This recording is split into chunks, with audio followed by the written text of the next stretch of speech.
Om Asathoma Sathgamaya Tamasoma Jyotirgamaya Mrityorma Amritam Gamaya. Om Shanti Shanti Shanti. From the unreal to the real, from darkness to light,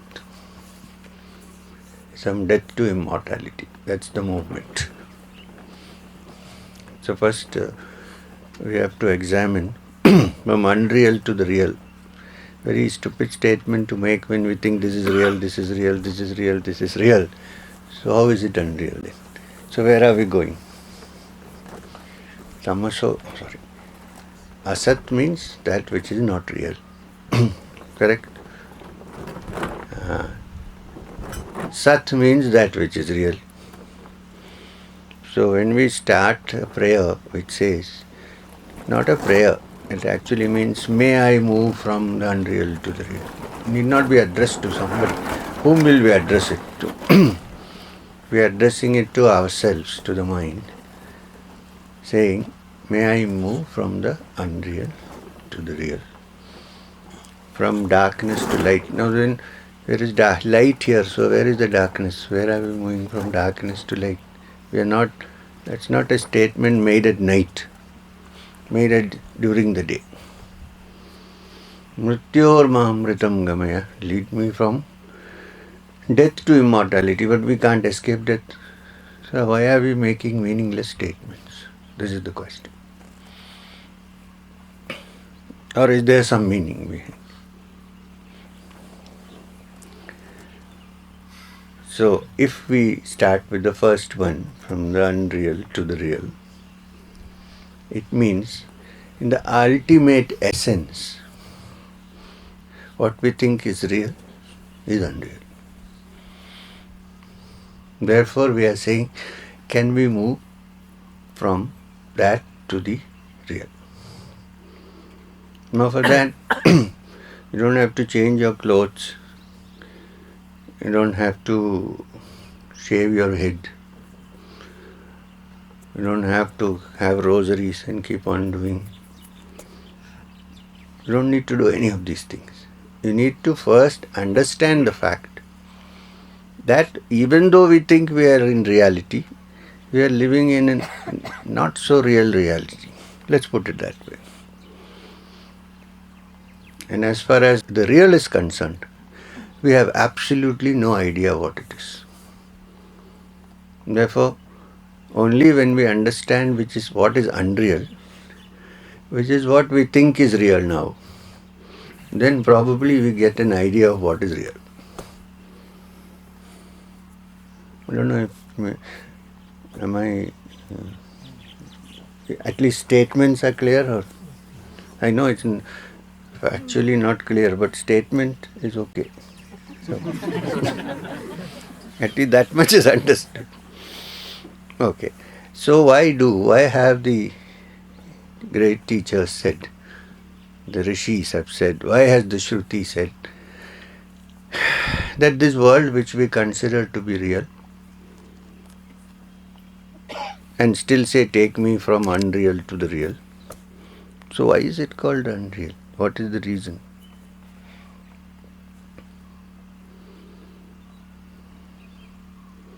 But that has to be examined. Base. Why have they said that? Why is it unreal? We will say, no, it is very real. I am hungry. I just now had bhaji and coffee.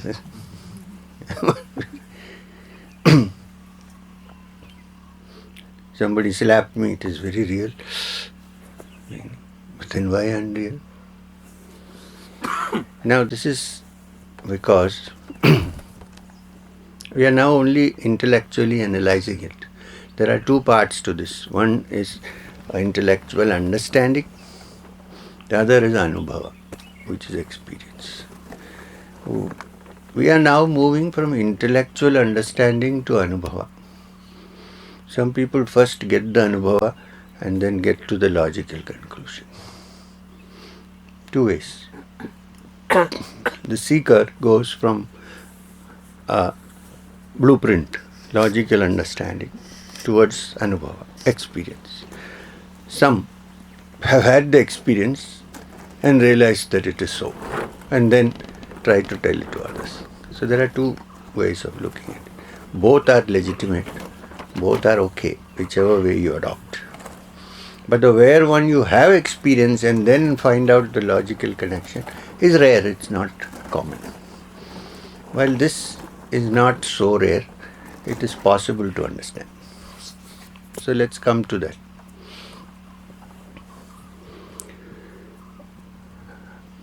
Morning we discussed. There is a beautiful Upanishad, which is the smallest of the Upanishads. It is the smallest. It's called the Mandukya Upanishad. And it has only 12 shlokas. It doesn't have any more, 12 shlokas. It talks about only two things. One, talks about Om. And two, it talks about the states of consciousness in which all human beings are. Not some human beings, but all human beings. The common state which we all have is called the waking state. No? You had a short nap and if you get up, then you see everything around you. Waking state. Now we are in a waking state, I think.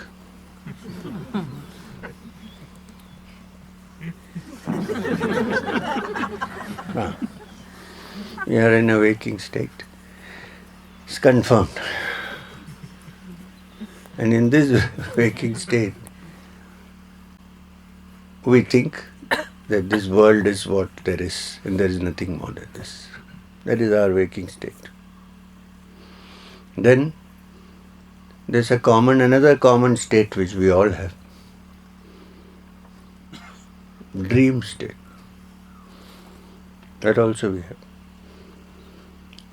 There are two kinds of dreaming. One is daydreaming. The other is night dreaming. Some people in daydreams also really think that it is real, what they are dreaming.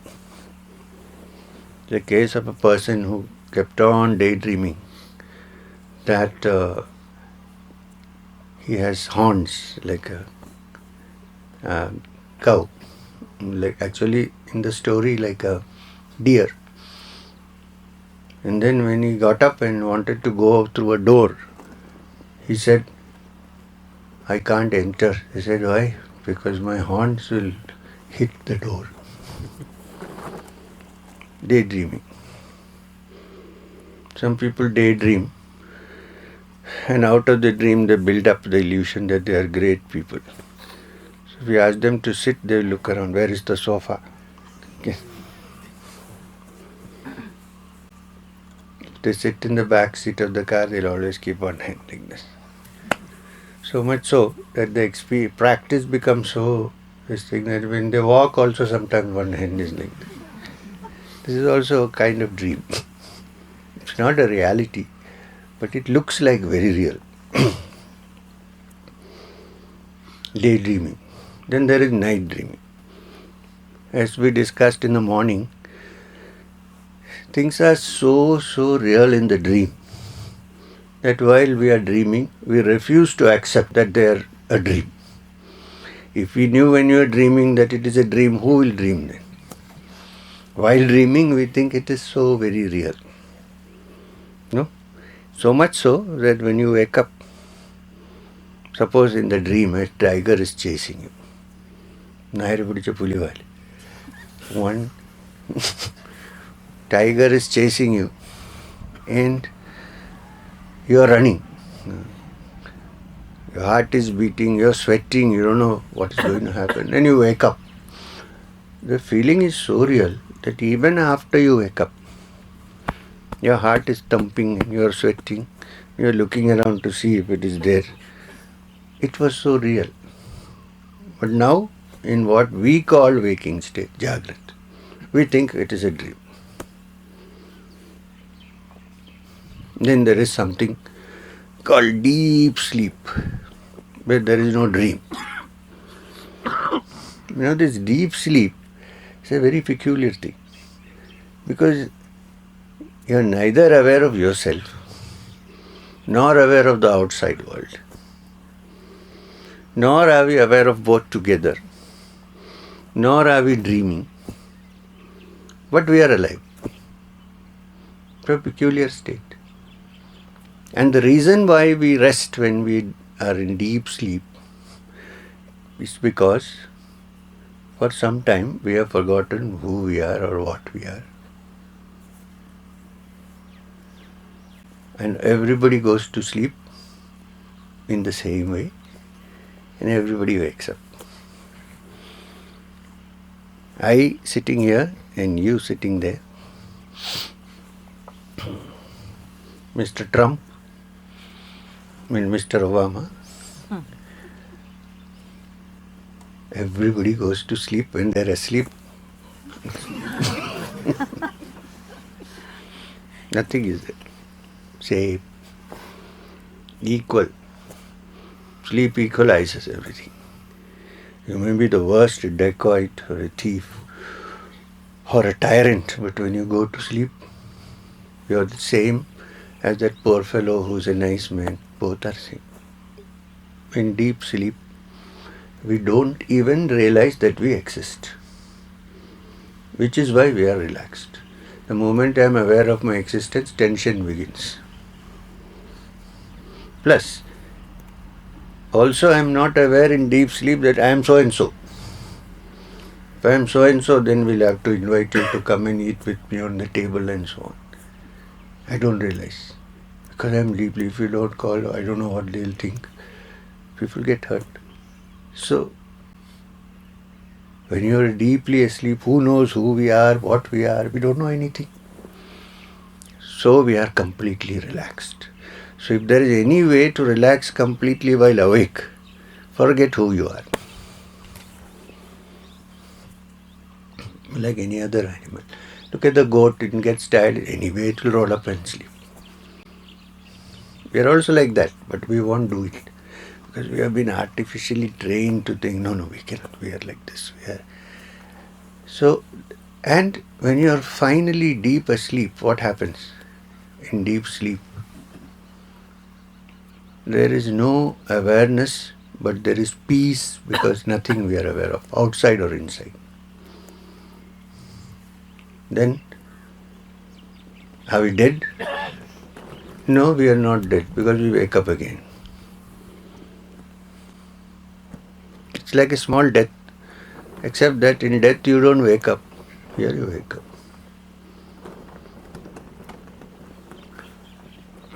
But when we wake up, if we really had a deep sleep, what do we feel? We say,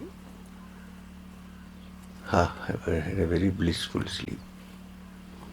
So even though in deep sleep I am not aware that I am sleeping, I am in bliss, there is a remembrance of that somewhere. So that when we wake up, I had a blissful sleep. That point we are not aware. But apparently there is something which is aware, which says that I was very blissful. Not at that point, but just when we wake up. So that is deep sleep. Now the Shruti says, the Upanishad says, the great Rishis have said that something else which is beyond waking, dream and deep sleep. Now to understand dream sleep and deep sleep itself is a big thing. Because then your certainty of the reality of this world itself shakes a bit. Once upon a time, there was a great king called Janaka of Videha. He is famous as the father of Sita. So he went to sleep. And in the sleep, he dreamt that he had become a beggar. Torn clothes, hunger, nobody is giving him any food, wandering around, full of pain of hunger. Then he woke up. When he woke up, he found that he was in his palace, in his beautiful bed. Hue foam with silk pillows, sleeping. It's very funny. Not only that pillow should be comfortable, for some people they have to be silk or velvet, otherwise they can't sleep. So when he woke up, he found he sleeping in his velvet pillow. He said. Then a doubt assailed him. What is this? Just now I dreamt that I was a beggar, and it was so real. What if this dream had not stopped and it continued? Would I be a beggar continuously? And now I am thinking I am a king. Who knows, this could be another dream. And when I wake up, what will happen? So this thought occurred to him. And his guru was the famous sage Yajnavalkya. You know, Yajnavalkya appears here and there in many Upanishads. He is a well-known rishi. The most of Brihadaranyaka Upanishad is about Yajnavalkya explaining the truths of Vedanta to his wife Maitri. We're glad to know that Yajnavalkya had two wives. He was explaining to one.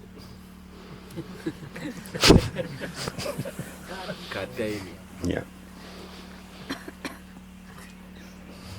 Not to be followed as an example.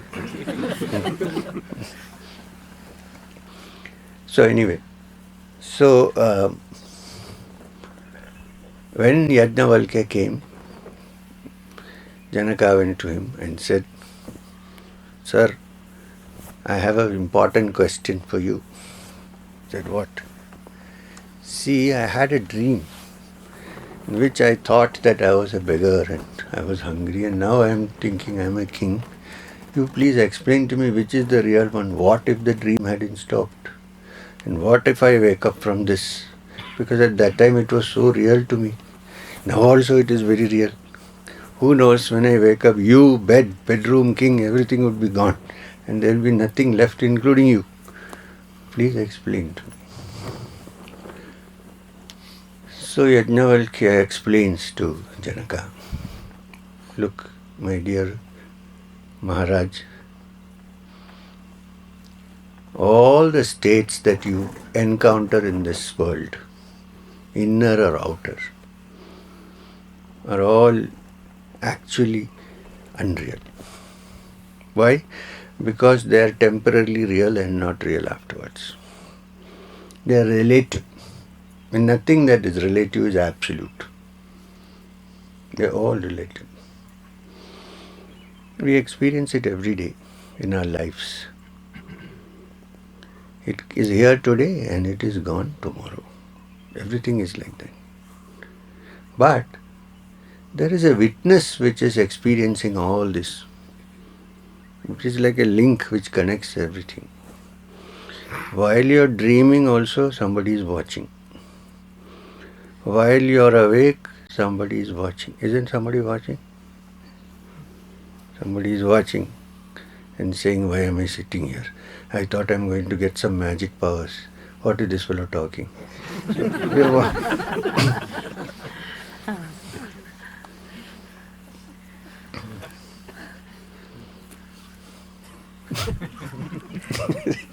There is a witness watching. And this witness is there everywhere. In dream, a witness is watching. What is it saying?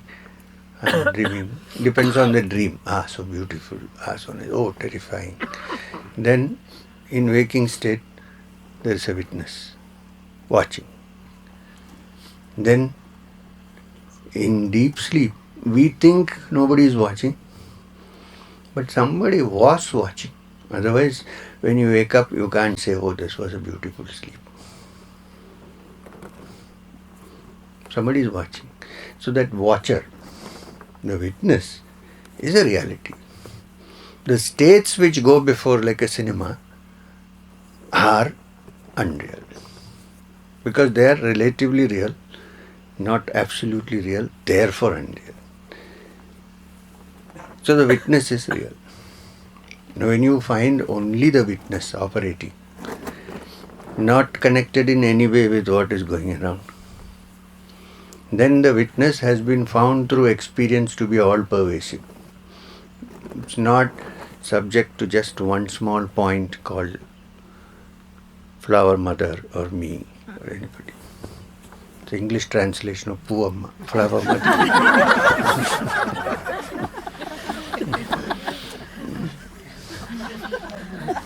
It is different. So, for all there is a witness.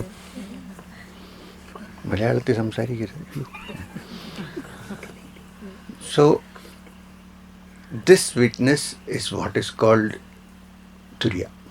Turiya is not a state. People think Turiya is a state. Turiya is not a state. Turiya is when the pure witness remains not caught up by anything that is seen. If we try to define it, the best example would be deep sleep. Unfortunately, in deep sleep, the witness is not aware at that point. Although it is aware, we are not aware that the witness is aware. Now when the mind, which is always caught up in tension, in attraction, in repulsion, in anger, in excitement, a mind which is going up and down all the time, because this world also makes us go up and down. One day we think everything is all right, next day something has gone wrong, so the mind is going. If the mind can be kept quiet, relaxed, without going up and down, without being distracted, without getting too excited and too depressed at some point, then if that is possible, then the witness becomes clear. Then the mind sees, the witness is very clear. Then there is no mind. What exists is only the witness. From where the mind derives its capacity to think even. And it can't be seen. It can only be known. How? Known not through, suppose I want to know about this stick.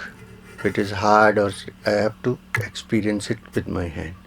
But here it is known without physical sense organs. Example. The eye can see everything. The eye. How do I know you are sitting? Because I have an eye and my eye sees you. But I cannot see my own eye.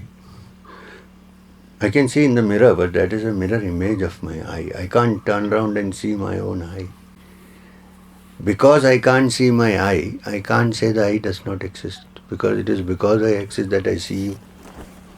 Something similar. There is a witness in us, because of which everything that we experience is experienced. However, it is free of all experience. It remains in its original state. This is understood only when the mind has become absolutely quiet. Not dead. If you want the mind to completely become dead, then you don't have to do any sadhana. Do you think people work all their lives to kill their mind dead? One good hit with a crowbar is enough. Unconscious silence, total. That is not what we are aiming at. We are aiming at the root, the essence of consciousness. And it happens when the mind, first the mind has to be truthful. Because if it is not truthful, it cannot reflect the truth. Two, it has to be quiet. It should not get distracted by anything around, nor should it get repulsed by anything. Nor should the mind get excited when something happens. too excited, nor should it get depressed when something, because this is inevitable in this world. What is good today may turn bad tomorrow. You have to understand this. So the mind is free of distraction because it has ceased to grasp. Somewhere along the line, from childhood we are taught that to become happy and complete, we have to gather more and more things. This mind has learned that the secret of tranquility is to let go and not gather. Let go is different from giving up. Giving up means I have something, I want to give it away. That's not let go. Which means what? I might have a costly and expensive watch, but if I lose it, I'm not agitated. I'm not talking about myself. The self is also like that, but I'm just telling you generally. When I have a beautiful watch, somebody looks at it and says, "Oh, this is a nice, beautiful watch." How nice? Very nice. Take it. No, you're free of it then. Your happiness does not depend on that watch. Can be a watch worth 22 lakhs like a Hublot. But if you are able to give up, you are not attached to it. So if we can lead a life like that, knowing that ultimately everything will become like Angkor banyan trees will grow through the stones, nothing will remain with us, then the mind becomes quiet. It knows that what will happen finally, nothing will happen.